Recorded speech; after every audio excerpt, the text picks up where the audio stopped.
I don't know what to do. I don't have $7,000.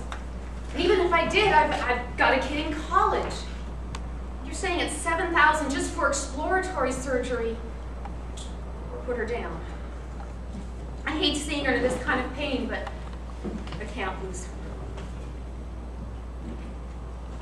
Chelsea's the only dog I've ever had that I've done right. Like the dog I grew up with, Nikki. She actually likes being with me. She follows me all around the house and plops down at my feet, and it's like a traveling rug. She still tries to crawl in my lap as if she thinks she's a fuzzy little puppy still instead of a full-grown Kazon. Unlike Nikki, she actually comes when I call her. A few weeks ago, she was chasing the neighbor's cat, and I called, "Chelsea, come back!" She stopped, hooked a Yui, and came dashing right back to my feet. That's when I knew I'd done something right with this dog. I've wanted a Kazon ever since I first checked this book out from the library when I was in 4th grade. It was about a little girl my age who found a Kazon puppy and raised her for herself. I learned all about the breed. They started from a Chow Chow, which is where she gets all the fur from. The color comes from the Husky, the big expressive eyes from the Pomeranian, and the huge smile from the Samoyed. Not too big, not too small, about 30 pounds. Most of it fur. Every single time I reread this book, I was determined someday I was going to have my very own Kazon. It was my mother who gave me my love of reading and instilled a fear of libraries. One summer, I kept forgetting to take my books back to the library, and so she decided it was time for me to learn to be responsible and not forget important things. So she arranged for me to work off this huge bill of library fines at 50 cents an hour. I spent the entire summer in the library shelving books, 8 hours a day. Books that I could touch, but I was not allowed to read. It was torture. My poor mother hoped that she would teach me not to forget, that she would teach me to be responsible. Yeah, it didn't quite work the way she hoped. First library books, and then car registrations, and eventually mortgage payments. My mother tried to raise me right, but I never quite turned out to be the daughter she had hoped for. Until Anne-Marie. When we announced that we were pregnant, she was so excited. And when I first was able to hand over this little pink bundle, I finally felt like I had done something right. Something really, really right. When Anne-Marie was 4, the American Girl doll catalog showed up in the mail, and I gave it to Anne-Marie, thinking it'd be something for her to do. And she said, "I want to call Nana." And I thought, ooh, this will be good. I'll chalk up some brownie points with my mother. So I dialed the phone and handed it to her. And she said, "Nana, did your American Girl doll catalog come today? Look at it." My mother did exactly as Anne-Marie told her. "Nana, turn to page 5. Baby doll so enjoys wearing that dress that you got her, Nana." And I thought, oh, this is wonderful. My daughter is called to express her appreciation to my mother, and I just about broke my arm patting myself on the back. I was raising my daughter right. And then, Nana, now turn to page 27. Baby doll does not have that dress, Nana, and she would so love to wear it for Easter, Nana. I was horrified. I grabbed the phone out of Anne-Marie's hands and began spluttering apologies to my mother. I did not mean for my daughter to call, and then my mother interrupted me.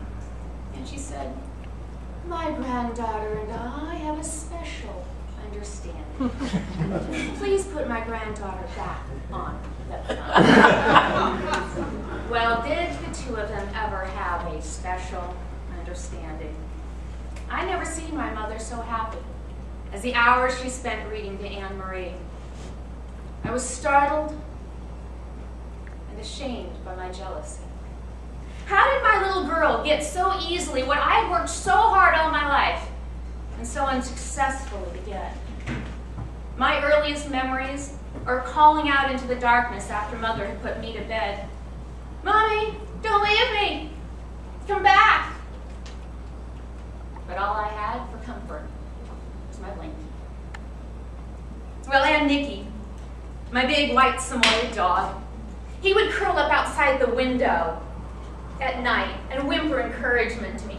And when I would hear him there, I would relax, and then I could finally go to sleep. Until the day I forgot. I forgot to shut the backyard door.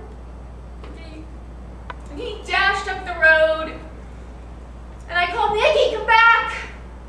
And he shot me that big smile, "Catch me if you can." I looked for him until dark, but I came home with an empty leash. He wasn't by my window that night, so I couldn't fall asleep. I was awake at midnight. I heard the squeal of tires. I heard the yelp of pain.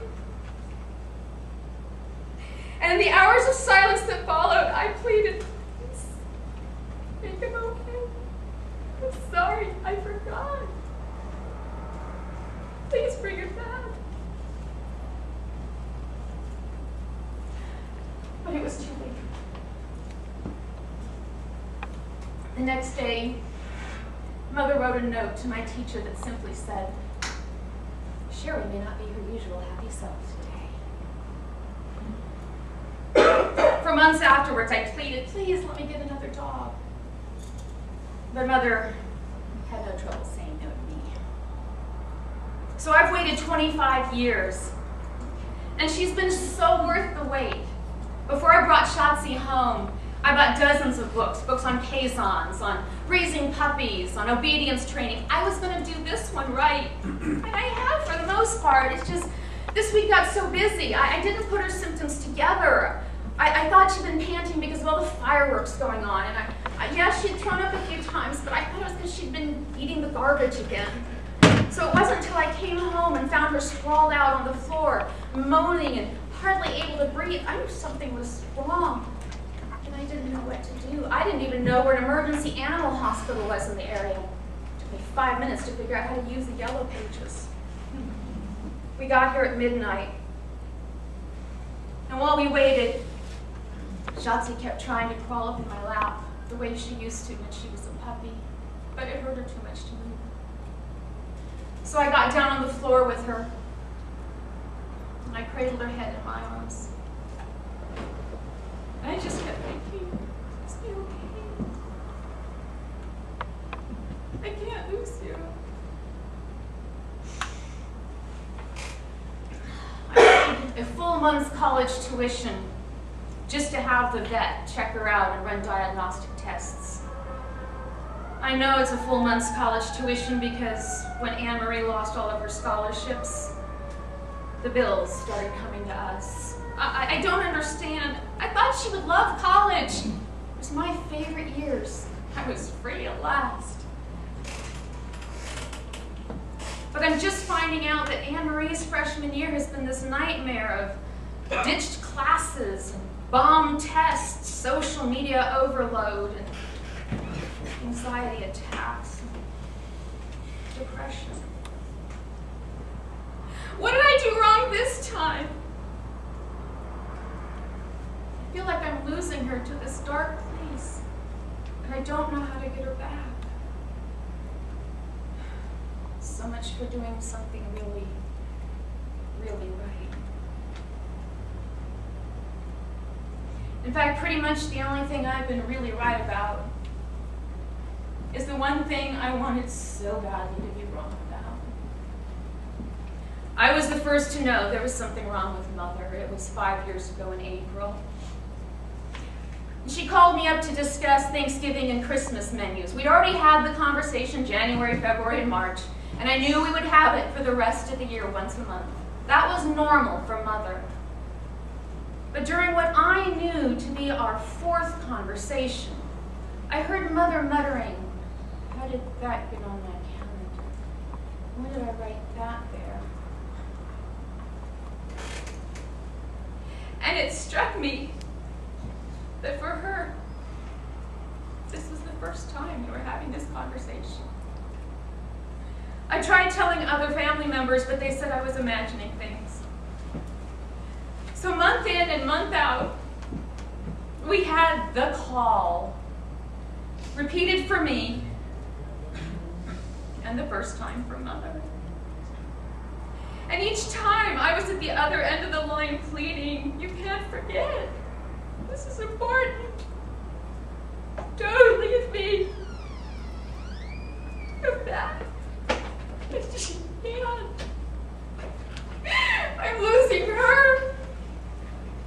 I'm losing her. And now I'm losing her.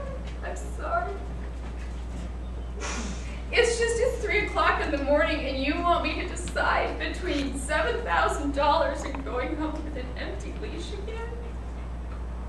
Will it make her okay? Will it bring her back?